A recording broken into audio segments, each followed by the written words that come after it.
Vous savez qu'avec l'altitude, la pression atmosphérique diminue. Cela veut dire qu'il y a moins d'oxygène dans l'air. Alors si vous comptez partir à l'assaut d'un grand sommet, mieux vous vous préparez ou préparez votre corps à ce qu'on appelle communément le mal aigu des montagnes.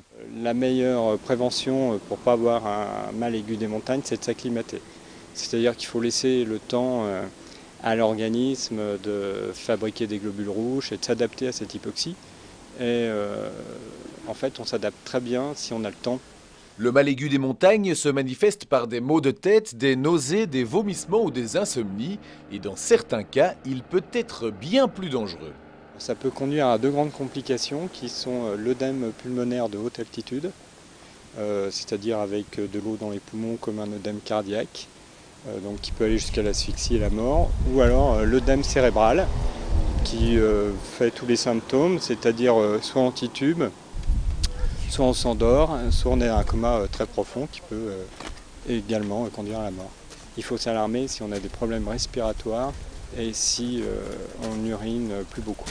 Mais rassurez-vous, ces cas extrêmes sont rarement atteints en dessous des 3500 mètres. Une des méthodes les plus utilisées pour remédier au mal de l'altitude est une sorte de sarcophage gonflable qu'on appelle le caisson hyperbare. C'est un caisson hyperbare qui est étanche et donc on applique avec la pompe, on met de l'air dedans à l'intérieur à une certaine pression, donc ce qui va augmenter la pression à l'intérieur du caisson et redescendre artificiellement la personne à 1000-1500 mètres plus bas. Et si le mal des montagnes survient en moyenne chez près d'une personne sur deux, c'est que nous ne sommes pas tous égaux face à l'altitude.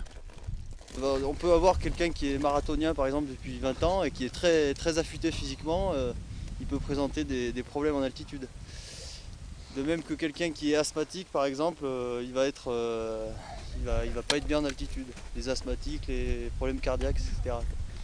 C'est pas parce qu'on est fort physiquement, qu'on est guide, qu'on échappe à ça, c'est de façon tout à fait génétique et c'est le hasard. Un dernier conseil toutefois, si vous entreprenez de faire un sommet comme le Mont Blanc, il est vivement conseillé de ne pas dépasser les 500 mètres de dénivelé par jour.